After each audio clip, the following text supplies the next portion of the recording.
Hello everyone, welcome back to our channel stay with love. আশা করি সবাই খুব ভালো আছে। আমরাও খুব ভালো আছি। এবছর শীতকালে আমাদের কোনো বড় ট্যুরের প্ল্যান করা হয়নি কাজের খুব প্রেশার থাকার জন্য। কিন্তু শীতকালে কোথাও ঘুরতে না গেলে তো হয় না।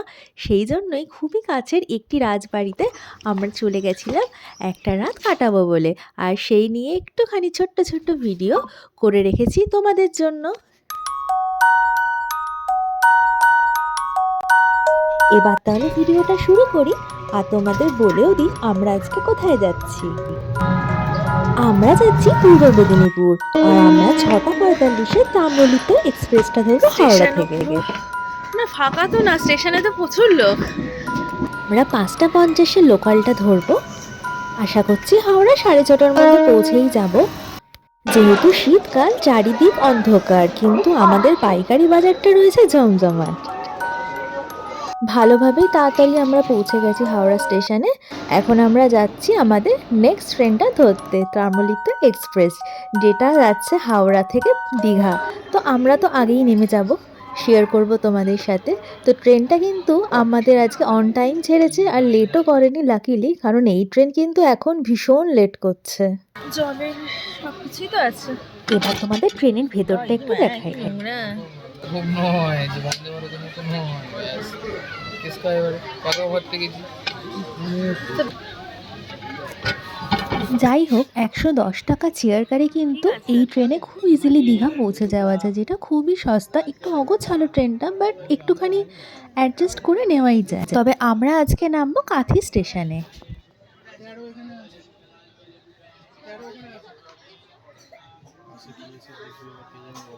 ছেড়ে দিয়েছে আমাদের ট্রেন। আর এই ট্রেনটা আমার সব থেকে ভালো লাগে, কারণ পুরো ট্রেনটা জুড়ে এত খাবার দাবার বিক্রি হয় যেন কোথা থেকে সময় কেটে যায়। একটা তো সমুদ্র দেখার একটা এক্সাইটমেন্ট থাকেই, তার সাথে রয়েছে এত অপশান খাবার দাবারের। যারা ফুডি আমার মতো, তাদের জন্য কিন্তু এই ট্রেনটা একদমই পারফেক্ট। যদিও আমরা এবার দীঘা বা মন্দারমণির দিকে যাচ্ছি না, ওই জায়গাগুলোতে তো আমাদের যাওয়াই হয়। আর আমরা কিন্তু কিছুদিনের মধ্যেই যাব দীঘাতেও। তো আমরা ভাবলাম একটু অফবিট কোনো জায়গাতে যাই। অনেক দিনের ইচ্ছে ছিল কোনো রাজবাড়িতে যাওয়ার, সেই জন্যই আজকে আমরা যাচ্ছি পটাশপুর পচেনগড় রাজবাড়িতে। 400 বছরের পুরনো এই রাজবাড়িতে থাকবো আমরা একদিন, একটা পুরো রাত। আর তোমাদের সাথেও শেয়ার করব এই রাজবাড়ির ইতিহাস, কিভাবে তোমরা আসবে, থাকবে, পুরো সব কিছু থাকছে এই ভিডিওটা। তাহলে চলো এখন যাওয়া যাক।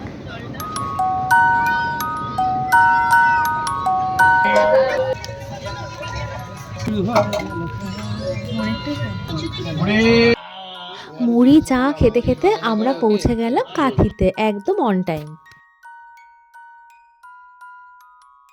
এবার তোমাদের সাথে শেয়ার করি তোমরা পটাশপুর পাচেতগড় রাজবাড়িতে কি করে যাবে। আমরা যেহেতু ট্রেন রুটে গেছি, আমরা প্রথমে চলে গেছিলাম কাঁথিতে। কাঁথি থেকে আমরা যাব কাঁথি বাস স্ট্যান্ড, আর ওখান থেকে আমরা চলে যাব এগরা বাসে করে। প্রায় 30 থেকে 40 মিনিটের মতো সময় লাগে। ছাড়াও ওনাদের কার ফেসিলিটিসও আছে। তোমরা যদি যাও কাঁথি স্টেশন থেকে 1200 টাকা লাগবে, তোমরা ডিরেক্ট গাড়ি করেও রাজবাড়ি পৌঁছে যেতে পারো। আর আমরা যেভাবে গেছিলাম, বাসে গেছিলাম, কাঁথি বাস স্ট্যান্ড থেকে এগরা 35 টাকা লেগেছিল। এগরা পৌঁছে আমরা করে নিয়েছিলাম ব্রেকফাস্ট। তারপর ওখান থেকে আমরা একটি টোটো ভাড়া করেছিলাম। টোটোই নিয়েছিল 150 টাকা। 150 টাকায় একদম পটাশপুর পাচেনগড় রাজবাড়িতে আমাদের পৌঁছে দিয়েছিল।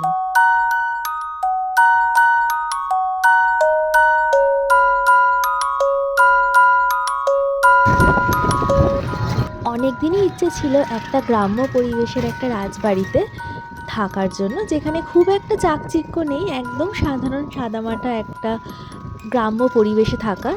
তো দীঘা মন্দারমণিতে অনেক যাওয়া হয়, তো আমরা সেই জন্যই চলে এসেছিলাম এই রাজবাড়িতে। আর আমরা চলেও এসেছি এখন রাজবাড়ির সামনেটা।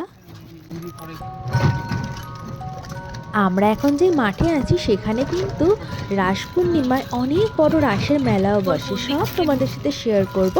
আগে প্রথমে রাজবাড়ির মধ্যে ঢুকি, আর দেখো কি সুন্দর লাগছে পরিবেশটা।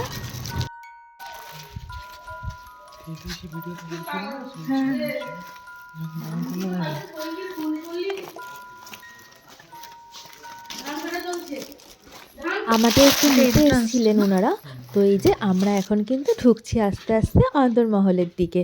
আর অনেক বড় এই রাজবাড়িটা।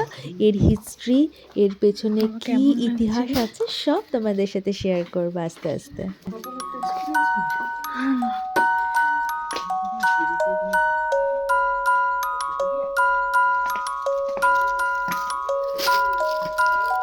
আমরা এখন আমাদের রুমের দিকে যাচ্ছি। এই প্রসঙ্গে বলে রাখি, এই রাজবাড়িটায় দুটি পার্ট আছে, একটি বড় শরিক আর একটি ছোট শরিক। আমরা যেই দিকটিতে আছি সেই দিকে কিন্তু রাজবাড়িরই নেক্সট জেনারেশন, তাদের একজন এই দিকটি দেখাশোনা করেন। আর একটি পার্ট করেন নেচার স্টে, তারা এখানে হোমস্টে চালান। আমরা চেয়েছিলাম নেচার স্টের সাথে যোগাযোগ করেই আসবো, কিন্তু সেটা আমরা করতে পারিনি, রুম পাইনি, সেই জন্য আমরা এই পোর্শনটিতে রয়েছি। এখন আমরা নিচের একটি রুম দেখতে এসেছিলাম, চলো তোমাদেরকে এই রুমটা দেখিয়ে দিই, তারপরে আমরা ওপরের যে রুমটা আছে সেটাও দেখাচ্ছি। এই রুমগুলো সব নতুন করে বানানো হচ্ছে। ইন্টেরিয়ারটা দেখে তোমরা বুঝতে পারছো কিছু কিছু পুরনো আভিজাত্যপূর্ণ ছোঁয়া আছে, কিন্তু নতুন স্টাইলের। তো আমরা এই রুমটায় থাকিনি, জাস্ট এই রুমগুলো দেখে নিয়েছি। দেখে আমরা তোমাদের অবশ্যই দেখাবো আমরা কোন রুমটায় ছিলাম। এই প্রসঙ্গে বলে রাখি, তোমরা চেষ্টা করো নেচার স্টের মাধ্যমেই এসে এখানে থাকানোর জন্য। আমরাও চেয়েছিলাম, বাট যদি রুম না পাও দেন তোমরা ইনাদের সাথেও ডিরেক্ট কন্ট্যাক্ট করতে পারো। সব কন্ট্যাক্ট ডিটেলসই আমি দিয়ে দেবো। এখনো নর্মালভাবেই পড়ে আছে, কিছু হয় না। হ্যাঁ, এগুলো রেডি হয়নি এখনো। আমরা ব্যাগটা রেখেই একটু বেরিয়ে গেছিলাম, চারদিকটা দেখে নিলাম। খুব তাড়াতাড়ি তোমাদের সাথে এর নেক্সট পার্টটা শেয়ার করব, কি কি ফেসিলিটিস আছে এখানে, আমরা কি খেলাম, কি ঘুরলাম, কি দেখার আছে, আর অবশ্যই এই রাজবাড়ির, পাচেনগাঁও রাজবাড়ির ইতিহাস কি আছে তোমাদের সাথে সব শেয়ার করব খুব তাড়াতাড়ি। তাহলে অবশ্যই জানাবে এই ভিডিওটা তোমাদের কেমন লাগলো, আর অবশ্যই সাবস্ক্রাইব করে পাশে থাকবে ভালো লাগলে। Thanks for watching, bye bye.